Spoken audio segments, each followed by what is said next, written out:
Hello दोस्तों, आज हम शुरू करेंगे एनसीईआरटी क्लास 6 का। एनसीईआरटी है, पहला चैप्टर है। तो एनसीईआरटी शुरू कर रहे हैं और हम 6 से लेकर 12 तक सारे एनसीईआरटी कंप्लीट करवाएंगे। तो फटाफट इसकी रिविजन करेंगे और 1 महीने के अंदर 2 महीने के अंदर जितना जल्दी हो सकेगा हम इसको कंप्लीट करवा देंगे। तो स्टार्ट करते हैं पहला चैप्टर। तो पहला चैप्टर है प्रारंभिक कथन, क्या, कब और कहाँ, कैसे। तो ये जो है तो ठीक है, ये है। फिर उसके बाद हम क्या करेंगे, रसीदा का सवाल। एक रसीदा नाम की लड़की का इसमें बताया गया चित्र, जो अखबार पढ़ रही थी और अचानक उसको सुर्खियों पर नज़र पड़ती जहाँ लिखा था 100 साल पहले। तो 100 साल पहले लिखने से वो सोचने लगी कि ये कोई कैसे जान सकता है कि इतने वर्षों पहले क्या हुआ था। तो यही बात थी, ये जानने के लिए कल क्या हुआ था। तुम रेडियो सुन सकते हो, टेलीविज़न देख सकते हो, फिर अखबार पढ़ सकते हो, सही बात है। लेकिन बहुत साल पहले क्या हुआ था उसको जानने के लिए आप क्या कर सकते हो। तो वही अतीत के बारे में कैसे जान सकते हैं, इसके बारे में डिस्कस किया गया है। तो अतीत के बारे में किस तरह जान सकते हैं, जैसे लोग क्या खाते थे, क्या कपड़े पहनते थे आज से कई सौ साल पहले या कई हज़ार साल पहले। तो कैसे पशुपालक होते थे, कैसे कृषक होते थे, कैसे शासक होते, कैसे व्यापारी होते थे, इन सब के बारे में कैसे पता लगा सकते हैं। तो लोग कहाँ रहते थे इसके बारे में भी हम पता कहाँ से लगाएंगे। तो यहाँ पर लोग कहाँ रहते थे, तो मानचित्र एक दिया गया है, भी आप देखेंगे यहाँ पर। यहाँ पर बात क्या की गई है, बात ये की गई है कि लोग कहाँ रहते थे। तो मानचित्र में नर्मदा नदी का पता लगाना है। कई लाख वर्ष पहले लोग इस नदी के किनारे पर रहते थे। यहाँ रहने वाले अधिकांश लोगों में से कुछ कुशल संग्राहक थे, जो आसपास के जंगलों की विशाल संपदा से परिचित थे। अपने भोजन के लिए जड़ों, फलों और जंगल के अन्य उत्पादों पर यही संग्रह किया करते थे, और वे जानवर मतलब शिकार भी करते थे। तो यहाँ पर देखते हैं हम नर्मदा घाटी कहाँ पे है। तो नर्मदा घाटी आप देखेंगे यहाँ पर है, 1 मिनट, नर्मदा नदी यहाँ पर है ना। बाकी देख लीजिए यहाँ पर, अभी आपका ये सुलेमान है यहाँ पर, और ब्रह्मपुत्र की नदी है यहाँ पर, आप एक बार देख लीजिए। यमुना नदी यहाँ पर, चंबल है, सतपुड़ा ताप्ती नदी है, और सिंधु नदी है। सिंधु घाटी सभ्यता यहीं पर थी। रावी चेनाब, रावी नदी, चेनाब नदी, झेलम नदी, सतलज नदी, ब्यास नदी, इन सब के किनारे आप देखेंगे कुछ न कुछ नगर बसे थे, कुछ न क्या हर शहर के पास। अब तुम उत्तर पश्चिम की सुलेमान और किरथार पहाड़ियों को बताओ। तो अभी आपको दिखाया ना, इधर सुलेमान पहाड़ियाँ थी, तो सुलेमान पहाड़ियाँ यहाँ पर हैं। 1 मिनट, ये आपको दिखाया गया ना, ठीक है। तो सुलेमान पहाड़ियाँ क्या थी, ये पहाड़ियों का पता लगाओ। इसी क्षेत्र में कुछ ऐसे स्थान हैं जहाँ लगभग 8000 वर्ष पूर्व स्त्री पुरुषों ने सबसे पहले गेहूं और जौ जैसी फसलों को उपजाना आरंभ किया। जैसे अगर आपसे क्वेश्चन पूछ ले, मतलब 8000 वर्ष पहले पुरुषों या स्त्रियों ने कौन सी फसल उगाना शुरू किया था, तो पहले गेहूँ और जौ। एक क्वेश्चन मिल गया आपको। उन्होंने भेड़, बकरी, गाय, बैल जैसे पशु को पालतू बनाया। तो ये भी याद कर लीजिए, भेड़, बकरी, गाय, बैल, इतने ऑप्शन में दे देगा कुछ और तो वो भी दिक्कत कर जाएगा, ऑप्शन गलत हो जाएगा। उत्तर पूर्व गारो तथा मध्य भारत में विंध्यान पहाड़ी का पता लगाओ। तो गारो और विंध्यान पहाड़ी कहाँ पे, तो विंध्यान पहाड़ी आप यहाँ पर देख सकते हो, और गारो पहाड़ियाँ यहाँ पर देख सकते हो। ओके, अब क्या है, पता लगाना है। फिर ये कुछ ऐसे क्षेत्र थे जहाँ कृषि का विकास हुआ, जहाँ सबसे पहले चावल उपजाया गया, और वे स्थान विंध्य के उत्तर स्थित थे। यहाँ मैप देख लीजिए सब अच्छे से। महानदी कहाँ पर, गोदावरी, दक्कन, कृष्णा, तुंगभद्रा, पिन्नार, पूर्वी कावेरी, पश्चिमी घाट और अरब सागर वगैरह सब कुछ देख लीजिए। अब देखिए मानचित्र पर सिंधु तथा इसकी सहायक नदियों का पता लगाने का प्रयास करें। तो आप सिंधु नदी देख रहे हो, यहाँ पर है सिंधु नदी, सिंधु नदी है, सिंधु नदी की सहायक नदी जो भी है देख लिए। उसके बाद सहायक नदी उन्हें कहते हैं जो एक बड़ी नदी में जाके मिल जाती है। 4700 वर्ष पूर्व इन्हीं नदियों के किनारे कुछ आरंभिक नगर फैले फूले। गंगा इनकी सहायक नदियों में के किनारे तथा समुद्र तटवर्ती इलाकों में नगरों का विकास लगभग 2500 वर्ष पूर्व हुआ था। गंगा तथा इसकी सहायक नदी सोन का पता लगाओ। तो गंगा और इसकी सहायक नदी हम सोन का पता लगाते हैं। 1 मिनट, ये रहा गंगा नदी और इसकी सहायक नदी यहाँ पर सोन नदी दिखा। ओके, तो मैप जितना क्लियर रहेगा उतनी बात समझ में आएगी। तो इसके पास आसपास कौन सा नगर था, तो मगध था। सुना है ना, मगध का साम्राज्य। इसके शासक बहुत शक्तिशाली थे और उन्होंने एक विशाल साम्राज्य स्थापित किया था। लोग सदैव महाद्वीप के एक हिस्से से दूसरे हिस्से पर भ्रमण करते थे। ऊंचे ऊंचे पहाड़े और रेगिस्तान को होते हुए भी उसको क्रॉस करके जाना तो बहुत कठिन होता था, लेकिन कुछ लोग तो जाते। जैसे अगर आप हिस्ट्री पढ़ोगे और आगे, तो वहाँ पर इब्न बतूता आए थे और बहुत सारे लोग आए थे, फाहियान आया था, इंसान आया था। तो आज लोग यात्राएं कैसे करते हैं, तो आज लोग मतलब चित्र में आपने देखा पहाड़ियाँ, पर्वत, समुद्र, उपमहाद्वीप प्राकृतिक सीमा का निर्माण करते हैं। हालांकि लोगों के लिए इन सीमाओं को पार करना आसान भी नहीं था, लेकिन फिर भी वो आते थे। देश के नाम क्या हैं, देश के नाम, अपने देश का नाम भारत कैसे पड़ा? तो इंडिया तथा भारत जैसे नामों का प्रयोग करते हैं। इंडिया शब्द इंडस से निकला। इंडस सिंधु कहा जाता था संस्कृत में, और मतलब इंडस नहीं कहा जाता था, संस्कृत में सिंधु कहा जाता था। अपने एटलस में ईरान और यूनान का पता लगाओ। तो ये एटलस में यहाँ पर नहीं होगा, एटलस जो आपके पास मैप में होगा बड़ा वाला उसमें होगा, ठीक है। तो एटलस में ईरान यूनान का पता लगाइए, वहाँ तो बगल में ही है। लगभग 2500 वर्ष पूर्व उत्तर पश्चिम की ओर से आने वाले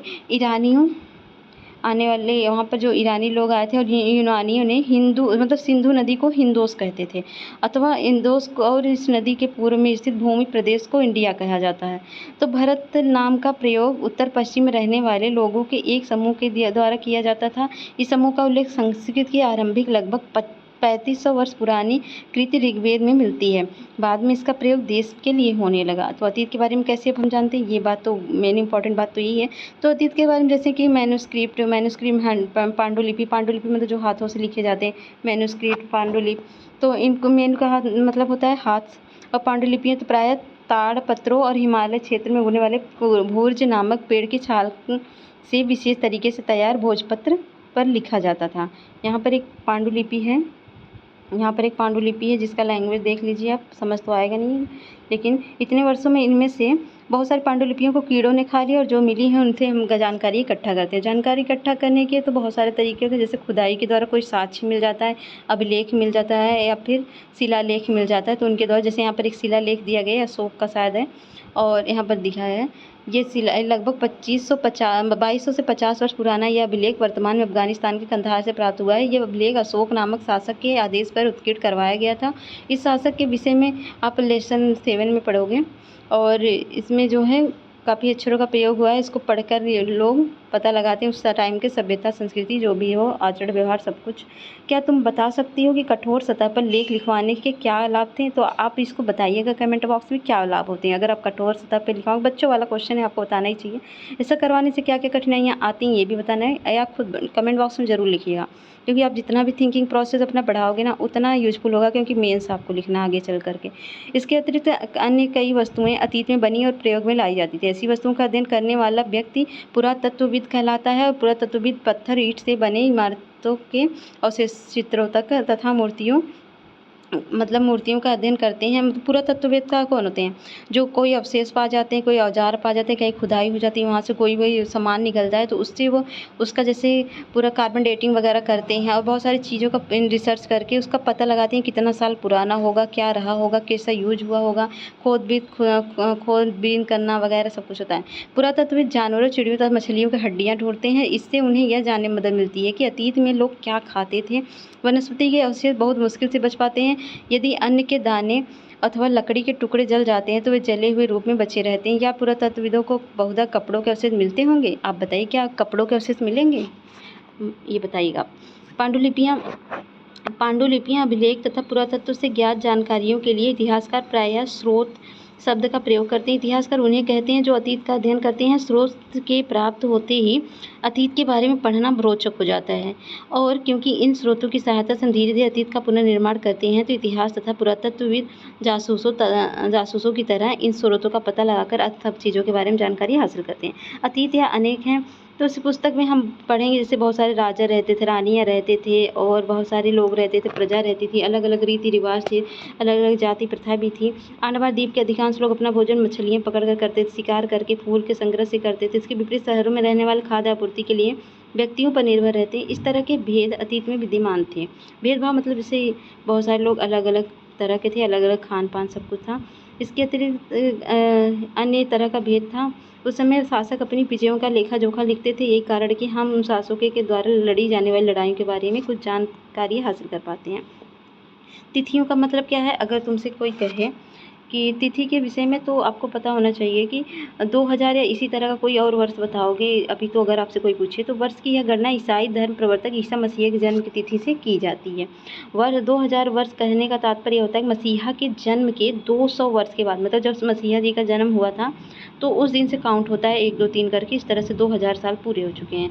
और ईसा मसीह के जन्म के पूर्व की सभी तिथियाँ ईसा से पहले कहलाती हैं, और जो उनके बाद की तिथियाँ ईसा आरंभिक बिंदु मानते हैं हम ईस्वी को, मतलब ईसा पूर्व ईस्वी ऐसे उल्लेख करते हैं। तो इतिहास की तिथियाँ हैं जैसे BC मतलब बिफोर क्राइस्ट मतलब क्या होता है, का तात्पर्य बिफोर क्राइस्ट मतलब पहले का। तो कभी कभी तुम तिथियों से पहले AD भी आप पढ़ते हैं, तो यह होता है एनो डोमिनी नामक 2 लैटिन शब्दों से बना है। इसका तात्पर्य होता है ईसा मसीह के जन्म के वर्ष से। तो AD मतलब जो जन्म के उनके बाद, जैसे अभी जो चल रहा है वो AD है, उसके पहले जो चला वो BC था। ठीक है, कभी कभी AD की जगह CE और BC की जगह BCE का प्रयोग होता है। तो CE सब अक्षरों का प्रयोग कॉमन इरा तथा BCE का बिफोर कॉमन इरा के लिए होता है। तो एक क्वेश्चन पूछ सकता है। ये खत्म हो गया आपका लेसन, फटाक से देखा ना आपने।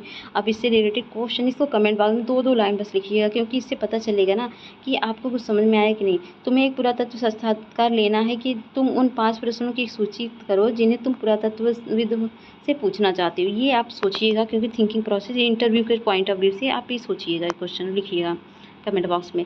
उपयोगी शब्द हैं यात्रा, पांडुलिपि, अभिलेख, पुरातत्व, इतिहासकार, स्रोत, अज्ञात लिपि का और अर्थ निकालना। तो यहाँ पर नर्मदा घाटी कहाँ थी, तो ये क्या थी, यहाँ पर प्रथम नगर, गारो पहाड़ियाँ क्या है, आखिर आप थोड़ा मिलान करिएगा और बताइएगा। पांडुलिपि तथा अभिलेखों के एक प्रमुख अंतर बताना है। ये सब आप कमेंट बॉक्स में, ये आपका होमवर्क है, मैंने पढ़ा दिया, आप लिखोगे बस, मैं नहीं जानती। रसीदा के प्रश्न को फिर से पढ़ो, इसके क्या उत्तर हो सकते हैं आप बताइएगा। पुरातत्वविदों द्वारा पाई जाने वाली सभी वस्तुओं की एक सूची बनाओ, इनमें से कौन सी वस्तुएं पत्थर की बनी। ये आप हमारे साथ कंट्रीब्यूशन करिए और पूरा मेंस प्रीलिम्स में आप फोड़ के आओगे, गारंटी है। तो मेंस में NCERT से क्वेश्चन आते हैं, 2024 की है। तो ठीक है, आप please please please comment box में ज़रूर लिखिएगा। ये देखिए, ये भी अभिलेख थे, और अभिलेख नहीं मतलब ये खुदाई से निकले हुए हैं, मांड वगैरह, मतलब मंडी है, क्या है ये, इसको मंडी बोलते हैं ना। और ये है पत्थरों पे खुदे हुए साक्ष्य, मतलब जो भी डिज़ाइन वगैरह सब कुछ है। तो ठीक है, मिलते हैं नेक्स्ट वीडियो में, तब तक के लिए बाय। पहला लेसन खत्म, सेकंड लेसन मिलते हैं, बाय बाय।